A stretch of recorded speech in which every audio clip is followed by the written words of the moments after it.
So welcome everybody.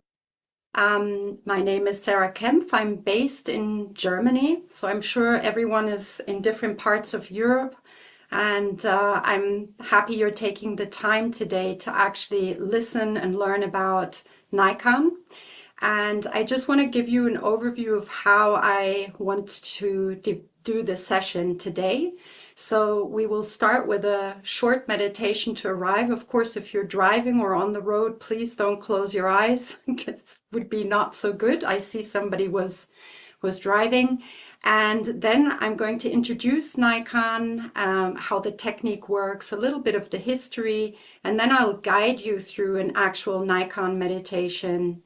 Then you'll go into the breakout rooms, and then at the end, I'll introduce how you can apply it in day-to-day reflection. And then I think there's question and answers. So just a little bit about myself so you know whom you're listening to.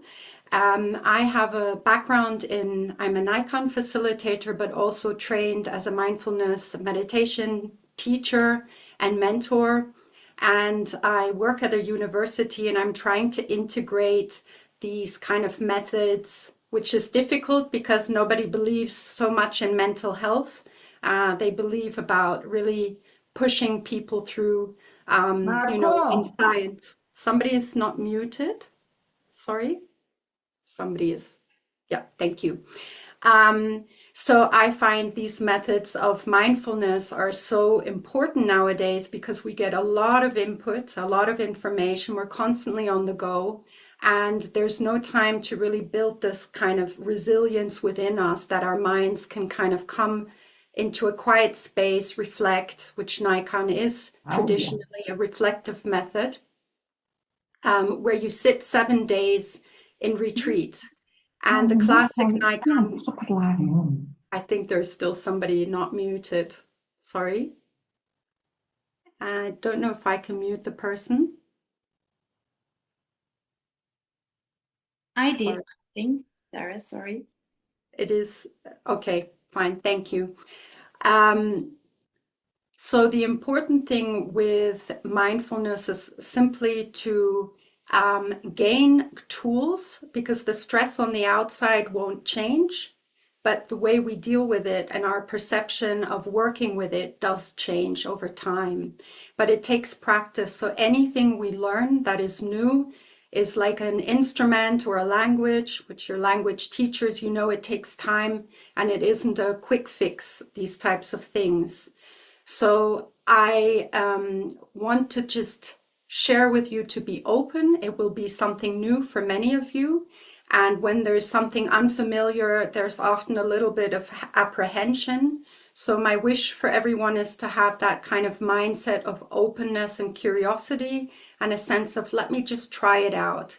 Because normally you're the teachers in the classroom, and in this case now we're swapping, you're the students, and I'm the teacher, so we always change roles throughout life and day.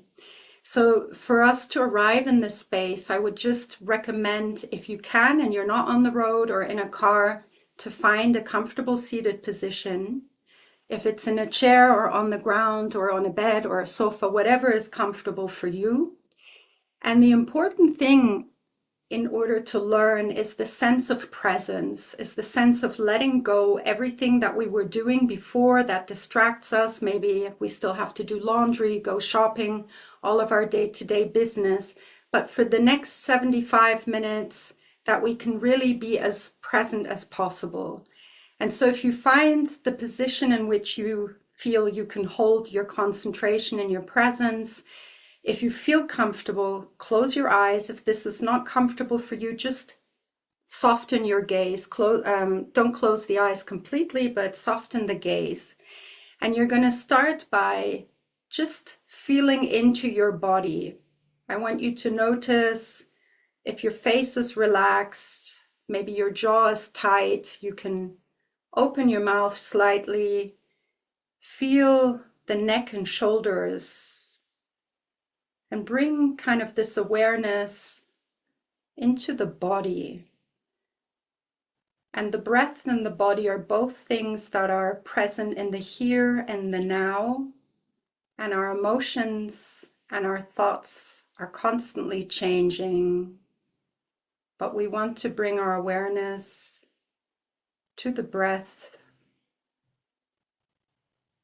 feeling into the back if there's any tension.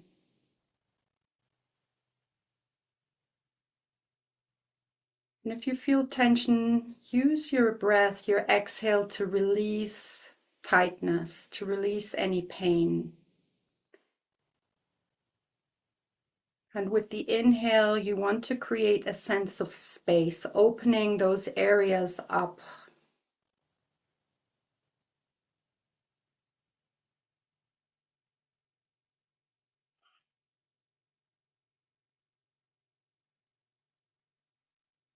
And we move to the front of the body and just notice if you feel any tension in your throat or in your chest area. Maybe you feel very relaxed, which would be nice.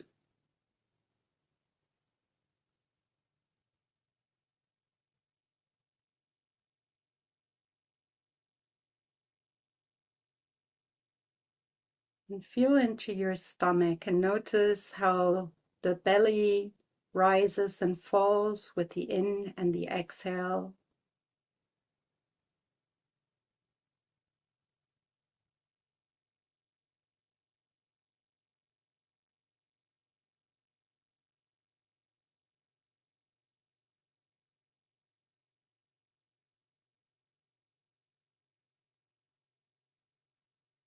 You notice thoughts coming, just imagine them like clouds. They move along, or like fish in an ocean, just let them pass by.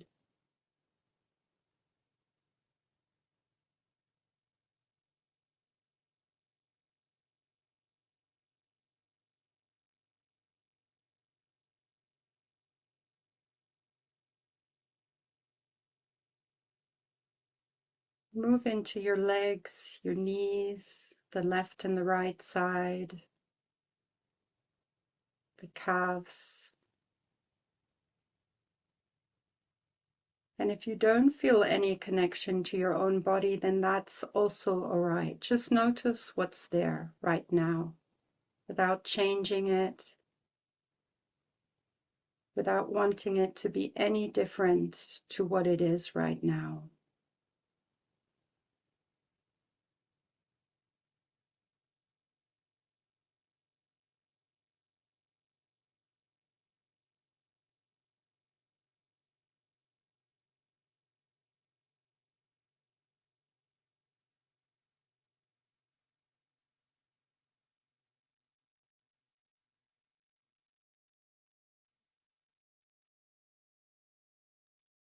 And I want you to have this clarity that whatever shows up for you, emotions, thoughts, restlessness, tiredness, impatience, just let it be for now. Let it all be without changing it, pushing it away. We're giving it space.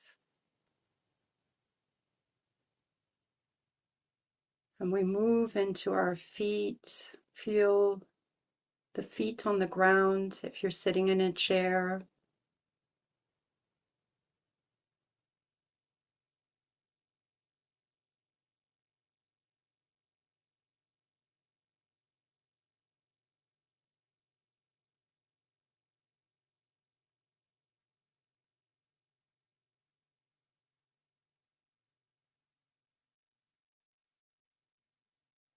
I'm going to set the intention for us to gain as much as possible of this method that will support you in feeling interconnectedness, in feeling compassion, and a sense of gratitude. That is my aim for this session today. And whenever you're ready, you can slowly open your eyes and arrive in the space.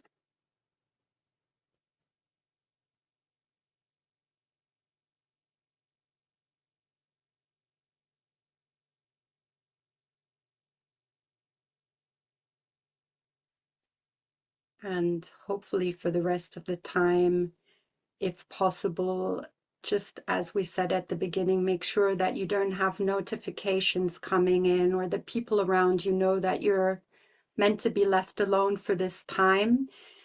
Because it's important when we do self-care to really make sure that we're protecting the space for the duration of the time. And sometimes it's hard when we have people that need us, children, animals, partners.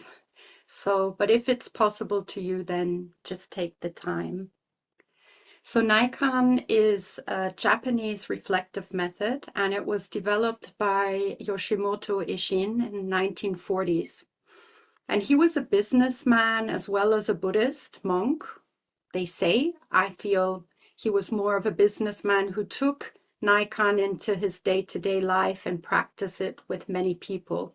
So the word Naikan means looking within or observing ourselves.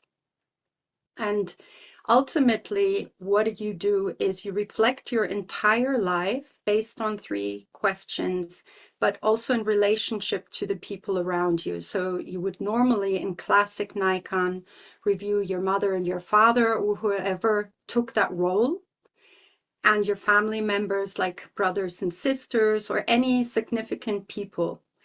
And you would look at your life based on 3 questions. And the 3 questions are, what have I received? What have I given? And how have I caused harm or difficulty? And these questions seem super easy and simple.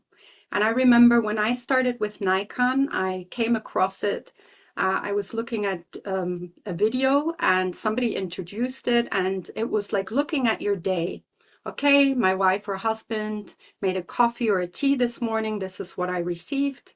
I set the table or brought the garbage out. And which difficulty did I cause? Oh, I broke somebody's favorite cup in the house. And I thought, well, this is easy. I can do this. And actually, I was with my mother at the time, and I said to her, come on, let's do this challenge. Let's see if we can practice this for a week or 2, and we'll do it together, like sharing our day. And after I did it a few months, I felt like this has more power to it. This feels too superficial, only doing it daily. And then I started to research, and I realized that, oh, actually, as I explained, you review your entire life based on these 3 questions. And when I went for the first time 7 years ago and I sat in silence for 7 days, it was really hard because you don't have any distraction. There's no phone, no books, no reading, no writing, because we want to quiet the senses down. And when we want to really reach within our own life to the memories we have and the people that helped us coming to this interconnectedness, then we need to really concentrate and have quiet. And so it was very profound. It was gentle. It was nothing very like my life transformed within when I stopped, but gently over time, my entire life started to shift. Because in Naikan, what we don't do is we don't reflect on what other people do against us or how they harm us, as you've noticed, because we do that already automatically a lot. And what Naikan does is it helps us to, if you imagine your life being like a puzzle, there's always like pieces missing. And Naikan helps us to review and fill those pieces that are missing. And we remove this kind of sense, I like this, I don't like this, aversion or attachment, if anyone is familiar with Buddhist terms. And if not, it doesn't matter. But everything we like, we want to hold on to, and everything we don't like, we push away. But in Naikan, we move away from emotional kind of that if preferences. So to give you an example, if one of you dislikes chocolate cake, but your work colleague brings you a chocolate cake, you review it as having received something because this person gave it thought. This person went shopping, this person prepared the cake and brought it to you. And it's insignificant in the reviewing in Naikan if you like it or not. It is something that took place. And this is where I find Yoshimoto Ishin, who developed Naikan, was a businessman. It was a little bit like accounting. It's a plus and minus, and then where do we tally up here? And it sounds strange, but ultimately, we want to change our perspective. I find like if we have a certain set of glasses to view the world, or the students in our classroom, or the people around us, she's so boring, I don't like her. Suddenly you realize, wow, this person, brings me the newspaper in the morning. They do a lot of things for us, even though we might not like this person. There's still a sense of gratitude to realize how many people support our day-to-day lives in order for them to take place. And I love to bring these simple examples of, you go in the supermarket and there's vegetable and fruit, and somebody stocked the shelves, and somebody grew the vegetable, and somebody harvested it, and somebody brought it into the supermarket. And all of this for our lives to work in a day-to-day manner. And so in Naikan, we really focus on the ordinary aspects. So often we want to have the highlights of when we go on vacation, when we get graduate from school after a certain amount of time, or whatever those highlights are. But the most time we spend in day to day, ordinary, washing dishes, or putting things in the dishwasher, doing our laundry, doing the shopping, and so on. And this is what we review in Naikan. And what also happens for me is the aspect of looking at our lives through the question of what difficulties have I caused others, shows me my human aspect. So often it might be a bit spiritual in this moment, but so bear with me. But often we try to hide the parts of us that we find uncomfortable or we're ashamed of. So we either wear masks, or as somebody gave me this example, is you're standing in a pool and you have 5 balls and you're trying to push the balls underneath the water for none of them to kind of come to the surface. So a lot of energy goes into constantly hiding these aspects of ourselves. And the moment we bring them up and we accept ourselves for who we are, like I often had to deal with being an angry person. So when I feel overwhelmed or tired, I get angry. That's my protective method. And if now somebody comes to me and says, Sarah, you're a really angry person, I can say, I'm working on it and I know this about myself. So I'm not becoming defensive, or I don't try to hide who I am. And you know what? I find it very relaxing. I have way more energy to just be who I am. And also I have more compassion when other people do things I'm not so happy about, like coming late, forgetting their homework. I can see I too come late. I too sometimes don't do my homework. So there's this sense of, of compassion. So what I want to do with us today is to guide you through Naikan, but only with the first question, meaning what have I received? And I want to make it specific to what did you receive in order to be here today as a teacher? How, for example, how many people supported you in order to be here today?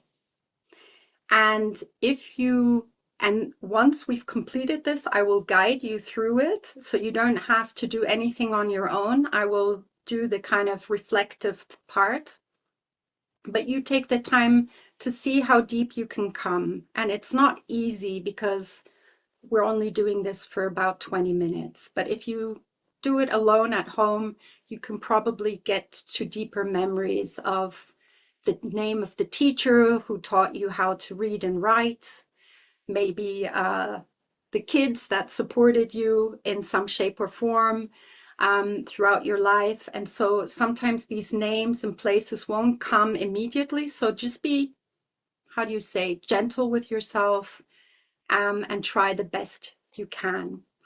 After we do this reflection, you're going to go into breakout rooms and you have the opportunity in a smaller group to kind of share with each other any insights you had, how the experience was for you. Because if we did it in this big group, I don't think it would fit within the time frame. Of course, I'm curious to hear at the end how it is for you. And so I would invite you to take the time now to really see where you can sit for 20 minutes without your body hurting. So if it's in a chair, if you need something to drink or whatever, if you prefer to turn the camera off during this, I want you to feel safe. I want you to feel comfortable. And if you want to keep your eyes open, do whatever works best for you. That's important. So I will just give you a moment to settle in. Doing that for myself too. And make sure that you're kind of sitting in a way that you're upright, that if possible, you're not going to fall asleep. That would be nice, but if you do, I can accept that. And if you want to keep your hands comfortably on your lap or on your knees, wherever is possible, and you want to, in this moment, kind of also make sure you're upright. If you want to take your hand and touch your lower back, if it's available to you, please always do what's available to you, because sometimes we sink in our back down and it makes the mind very tired and slumpy. So the more upright we sit, the shoulders are open and away from the ears. Our mouth and jaw is relaxed and our tongue pushes against the upper palate. Just these are kind of points of meditation sitting that help the mind to be as present as possible. And when you find this position, you're going to come back to your breath. And you want to see if you notice your breath coming in through your nostrils, or if you feel the rising and falling of your chest or your stomach.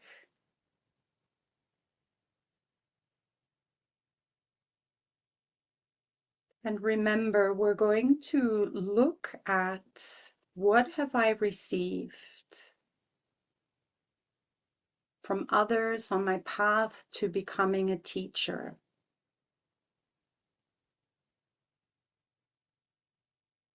And I want you to think about, memorize, where did you grow up? Which country, which city?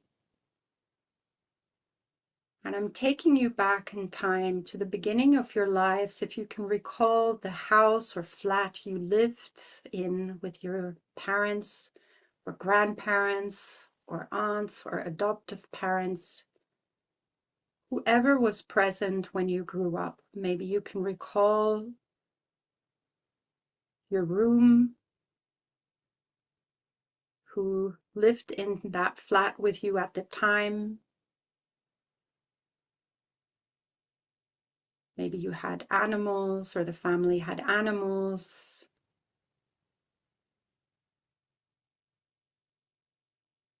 Maybe you can recall Christmas or another religious festival that you celebrated, Eid,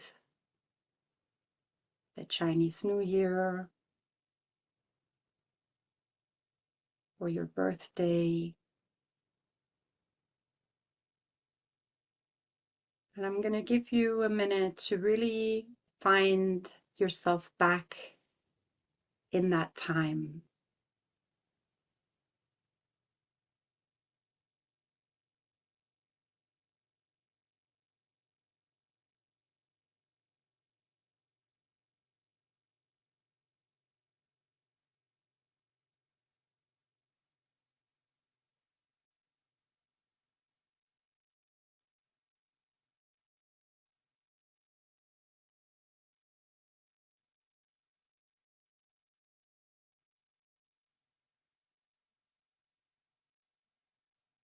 So there was a time when you could not care for yourself. Someone fed you, held you, washed you, changed your clothes, changed your diapers. Somebody who stayed awake at night when you were sick or your teeth came through.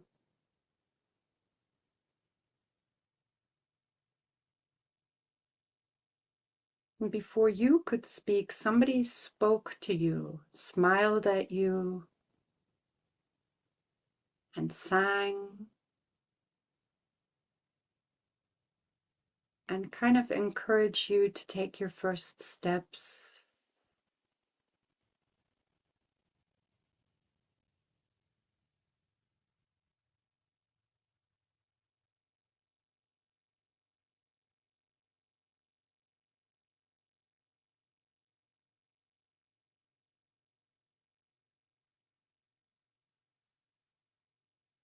We're not able, maybe at this present time, to go to the very specific memory, but we were embraced as children.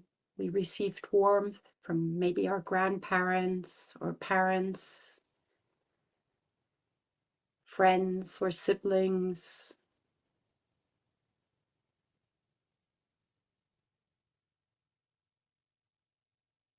Maybe somebody read goodnight stories to you or talked to you when you fell over and hurt yourself.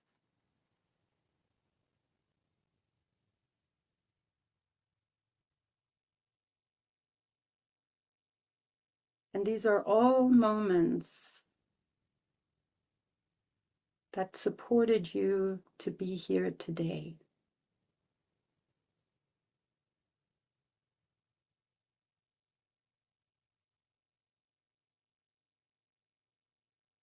And then you grew a little bit older, you started to go to school, and there are more people that entered your life. And maybe you can recall the person who taught you how to read and write, how to count, how to listen, and how to express yourself.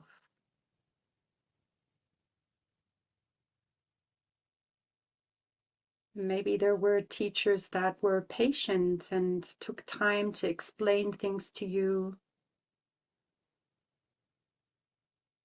that supported your curiosity, or that really believed in you.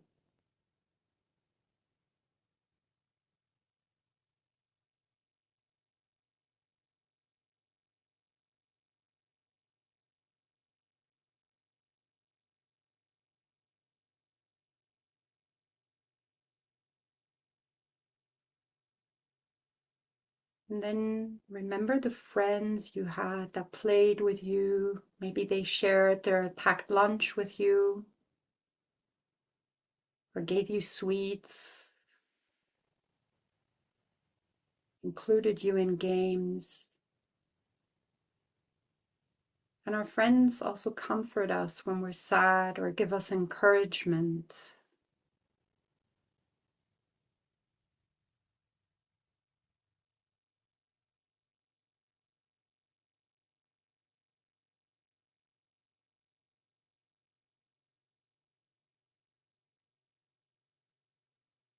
And this is about really letting all these hands and hearts that helped us rise in our minds. For one, we feel this interconnectedness with, I always call it 1,000 invisible hands.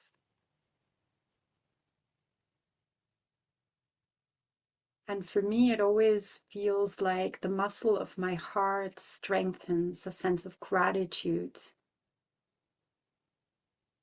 And we move on in our lives and we look at, for example, classmates who helped us by explaining something we didn't understand or supported us in our homework,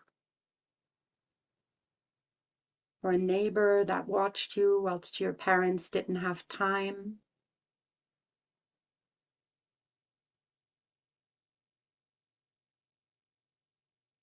And if we look back at things like meals throughout our lives, most of us have 2 to 3 meals a day, and these were prepared. Somebody went shopping, thought of a recipe, stood in the kitchen, peeled potatoes, peeled carrots, set the table, cleaned up, and did this day in, day out.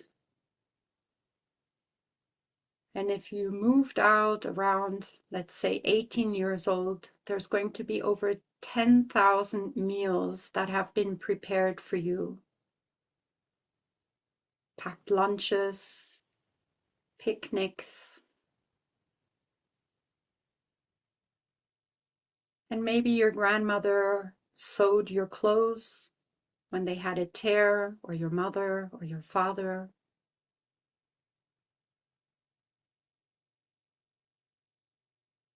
Somebody made it possible to go on to school trips.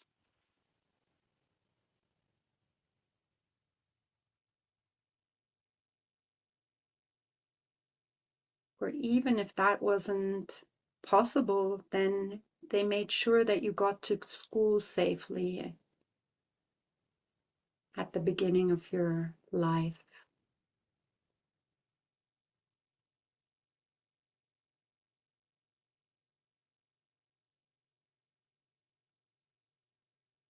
And then as you became an adolescent and you move into young adulthood, again, your circle of people opens up even more. And maybe you had mentors that inspired you, new and different teachers who challenged you, but also helped you to get to where you are today.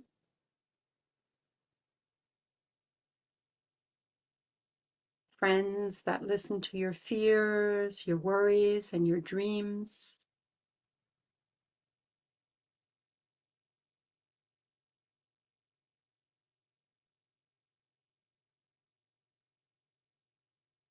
And it's about reminding ourselves who opened the door for you to become a teacher today.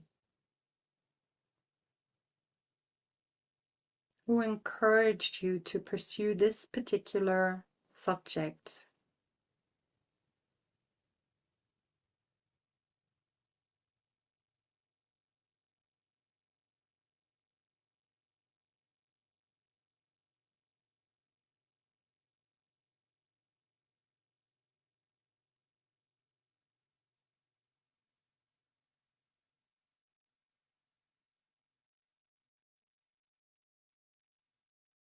And don't worry if no memories come up at this moment. This is kind of a prompt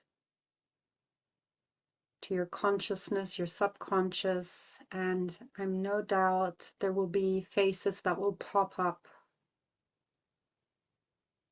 memories. So just go with the flow, go with it as gentle as possible. Don't force anything with this reflection. It's important to just listen, and what comes up naturally, let that emerge.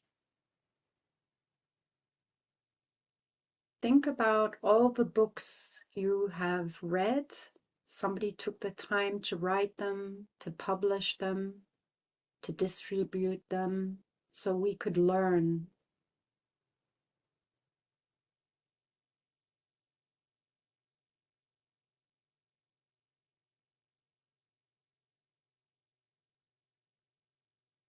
And even sitting here today, if we think about how many people made it possible for us to be here together. Somebody developed Zoom, somebody created the computer, the internet, somebody developed Naikan, so we can actually sit and reflect on these questions.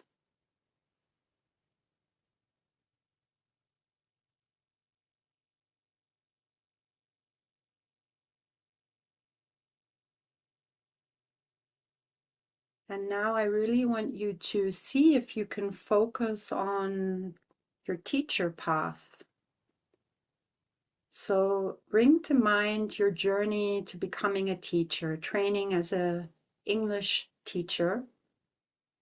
Who inspired or encouraged you to pursue this path? Maybe it was yourself, but maybe you spoke to others and they encouraged you.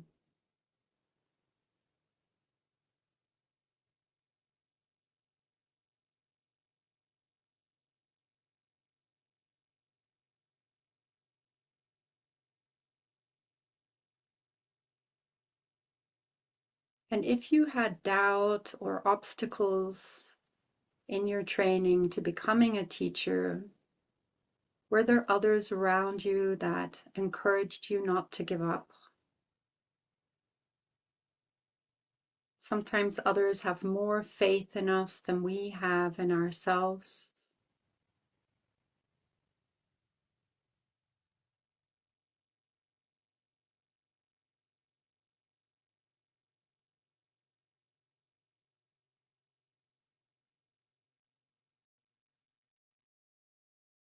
And who gave you your first opportunity to stand in front of a class and actually teach?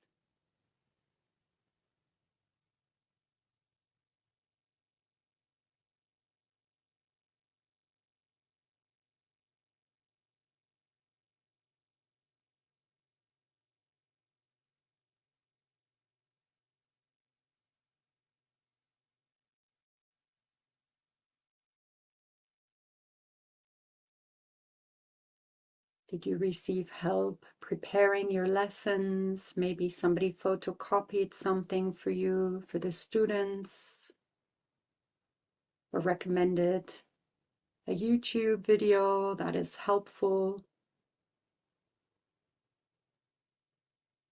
or even this mindfulness part where we're all learning through different methods to, in a way, protect ourselves from burnout through gratitude. These are all very valuable skills to learn.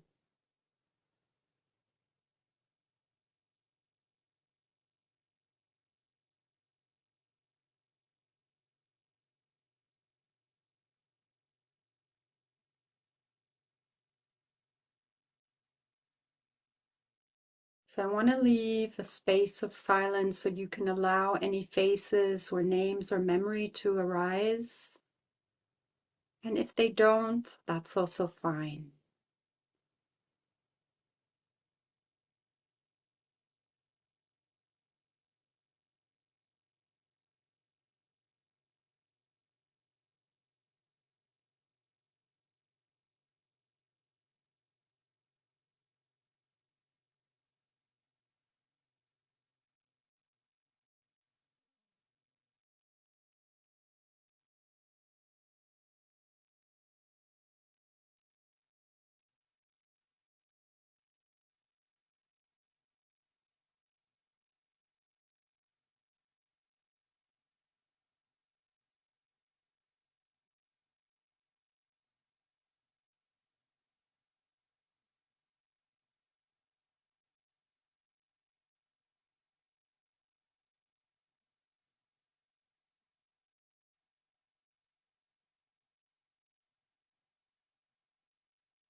So bring your attention back to today.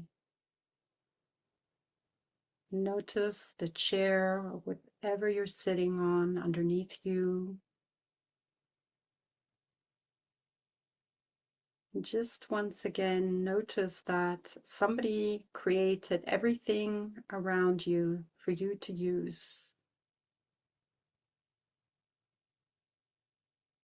We can review Not with Naikan, also just objects. We can do it with relationships, with people, but we can also see that everything around me, somebody has taken the time to think of the idea, had to put the materials together, learn how it works as an engineer or technician. And also here made many mistakes, trial and error, until suddenly we have these things around us that make our lives so much easier.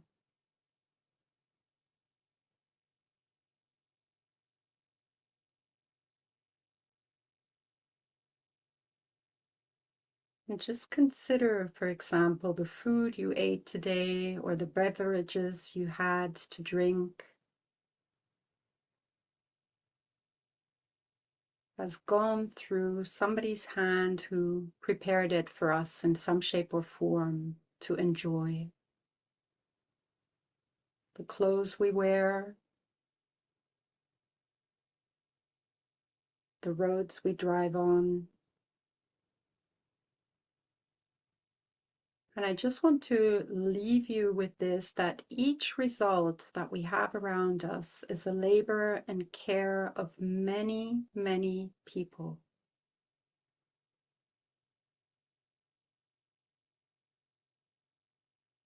And just to get that sense that even now there's this web of invisible hands, or this net that is supporting your life.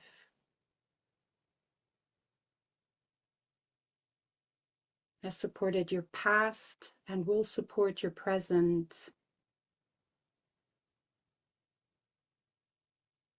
And when we bring this kind of attitude into the classroom with our students, because when we're teaching from this place within us, our intention, our presence. And I feel very much mindfulness is to develop these heart qualities of compassion, focused on how we speak to each other,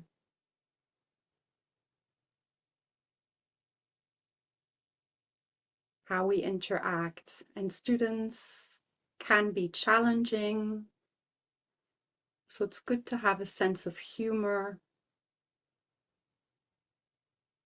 and to bring this warm heart into the classroom, because when we create a conducive surrounding for the students that feels a sense of, I will use this word, loving kindness, then our minds and our hearts are open to learn. But we can't create this environment when we're stressed or burnt out or just overwhelmed. And so it is really important for us to develop a kind of self-care routine, a mental health routine, where we take time to calibrate our minds, our hearts, our bodies, and give to ourselves. Because for many of us who are in these types of jobs, we give, but we also need to take the time to replenish the source, to come back into our own balance and center, because from this space, we're really able to give to others. But when we're empty, it's hard. And I think all of you know this, so I'm not telling you anything new, but I think it is important to repeat this. So now you can slowly return back to your breath. We let go the journey of the reflection with Naikan.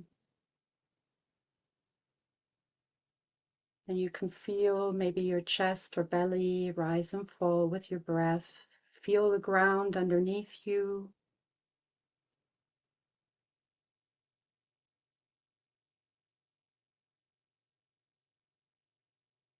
And again, once you're ready, you can slowly come back into the space, open your eyes.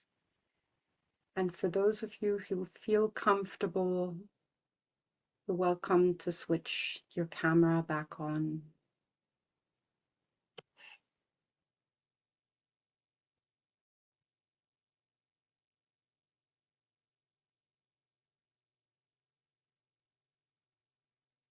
Okay, I'll just wait a moment again. So Azelman will create breakout rooms, and some people feel shy. So I'm aware of this, that people feel shy to share. But I feel if you're in a mindfulness kind of cohort, that having peers and really learning from each other is important, to see that you're not alone, maybe with the stress you have or the difficulties that there are others, and you can learn from each other. So I would really recommend in the breakout rooms for each of you to take 2 to 3 minutes to share, and you can do it popcorn style, which means one just unmutes and kind of starts talking, probably the extroverted person in the group, and then you can go around just to see, reflect on what came up. Maybe nothing came up. Maybe you say, wow, I didn't, memories I never thought about came up, or whatever it is you want to share with each other. Then just you have 10 minutes together and enjoy it. Because emotion, oh, now we're being recorded. So just to let you know this, if things come up for you, memories and so on, that's normal. And imagine you were sitting doing this for 7 days. It would be quite a different experience. So we're going to come into the question and answer part, but I want to give you the opportunity to do Naikan in day to day.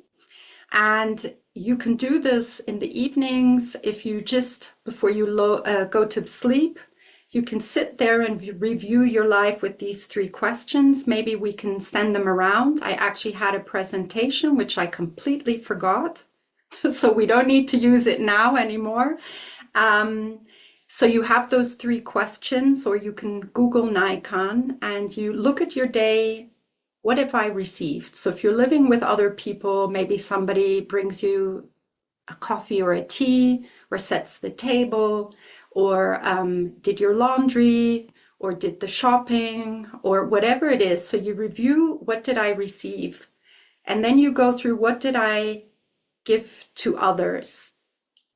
She's putting in the presentation. Excellent. Thank you so much. So you can take a screenshot, but I'm happy to send this around, whatever is best for you all. So you look at, what have I given? And that could be, for example, encouragement. If you have kids in your class, maybe you stayed longer to answer somebody's questions, or you helped somebody across the street. It's these small kindnesses that we're looking at. As I said before, this kind of very ordinary things. A smile. I smiled at someone. And what troubles or difficulties have I caused? This is something that I sadly don't really have that much time to go into deeper, but it is important. It's not about making ourselves wrong. It's really about, for example, you ask me a question and I know the answer and I choose not to tell you. And that's kind of causing difficulty. So when we look at this question, or I break the favorite vase of my partner or whomever, so those types of I came too late, I took somebody's pen and never gave it back. Very stupid small things that we look at through this question. So you would review your day based on this, and then you can see if it makes a difference. You could say to yourself, okay, I'm going to try this for 7 days or 2 weeks or 4 weeks. And you can say, I'm going to give it 10 minutes a day. It doesn't have to be long. And you will notice, because I feel gratitude is a muscle, like going to the gym. You need to engage it. Gratitude grows through practice. It doesn't come naturally. So it is something you have to decide you really want to learn, or this muscle. And there's research done, I think, from the university in California that it changes the brain structure. So neuroplasticity changes with gratitude. Just something to give to you on the way. And now I would just simply open this for questions and answers. And thank you for your time and your trust, of course.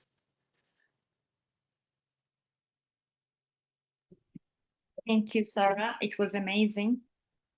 We have tried to notice the things that we do not notice regularly. Thank you so much. Any questions, any reflections, maybe?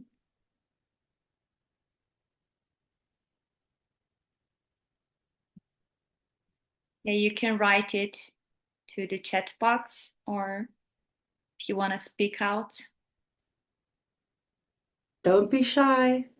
I don't bite. Probably I'm more fearful of your questions than the other way around.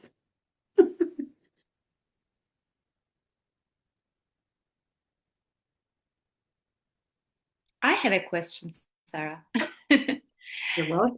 About the receiving part, the first question. So, um, while remembering our memories, back to childhood or back to previous, let's say, memories, should we just focus on only the receiving? Because while trying to remember, we may not remember the missing parts as well. Oh, I didn't receive that. For example, you say something and I realize that, wow, I didn't receive some of the things that you have mentioned. So it reminds me some negative also. It leads me to some negative path as well. So, what do you suggest, or what should we do about that perspective? Okay, that's a very good question. So normally you wouldn't be guided in Naikan like I did now because you're reviewing what you've received in your life. So I was giving examples because the time is so condensed. I was trying to prompt for people to go where they can go in this short amount of time. But classically, there's no suggestion from my side. So you wouldn't go down the negative part because you wouldn't be looking at what you haven't received. You would be looking at your own life and what you've received in your own life. And this is a little bit the difficulty when you're doing this type of format. It's not the classic Naikan, so I have to adjust it to the space here. Does that make sense? Yeah, yeah. Okay, Thank you so much. welcome. I think we do not have any comments or questions. Good for me. I would like to ask. I would like to ask one question, please. Do you generally do this sort of activity with students You in can. class? You can. I wouldn't necessarily make it too difficult. So it has to be just based on the day. Yeah. So, or the hour that you had together. And you can start with one question. It's like, because you're training the students to see things differently. And children are very easy to do this with. They're very quick, and the older we get, the harder it gets. But I would definitely suggest for you to do it with yourself, because when you're teaching this from your own experience, it's going to be easier for the students to connect Understand. to it. So I would always recommend try it out for a week or two or whatever, and then go and do it with your students. And it changes because they will suddenly notice things they haven't noticed before, and it makes them more helpful.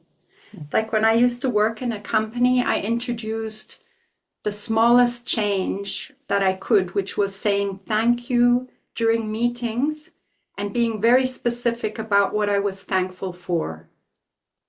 And I would make notes during the week. And then in the meeting, I would say, dear so and so, thank you for bringing me coffee or whatever. And I've noticed that it changes. People then start to go, oh, she sees me. She notices this, even though I might be on the phone and somebody puts this cup of coffee on my desk, but I don't have time to engage, is that I'm there, that I'm witnessing your life, that I'm present to you. And it is so profound to be seen. So they will enjoy it. Maybe at the beginning it's unusual, but then you ease into it. I Yes. sometimes say, thank you very much for the class you have given me. And they feel very surprised. Yeah. Because without all of you here today, I'm not a teacher. Yeah. You know, or the other way around. Without others, I couldn't be doing this. So I am also thankful, you're right, Yeah. to everybody. Thank you. Thank you. Thank you. Amira. Okay. Thank you so much, Sarah, for such a great session. Before closing the session, as the project team, we would like to remind that there will be a summer break in our webinars, and we will start our new season in October with Dear Sarah Mercer. So please check our project website for the upcoming events. And I prepared the website, no, not this one, sorry, where you can find information about our project. Yeah, this is our project website and YouTube channel. So you can have a look at the pre-recorded sessions from this website. And we will be, seeing each other in the next, let's say, October. And have a nice mindful summer break. See you soon. And before that, I will also share a website for evaluation. We will be very happy if you can evaluate and write some comments on the webinars so that we can design our future events. How can I register for the next webinar? We will publish it, I think, during October or September, right, Jose? Yes, okay. So we will let you know. Please stay tuned and have a mindful and compassionate summer break. Thank you so much. Thank you. Thank you. Thank you so much for the work you guys are doing for this amazing project. What a wonderful way to spend a Saturday morning. Thank you so much. Thank you, Sarah, for a very, very powerful session. Really. Thank you from my heart. Thank you very much. You're most welcome. Have a Thank you, beautiful Sarah. Saturday and enjoy this great program after the summer break, yes? Yes. Thank you very Okay. much. Thank you. Bye. Bye-bye. Thank you. Thank you. Thank you. Bye. Thank you very much. Bye-bye.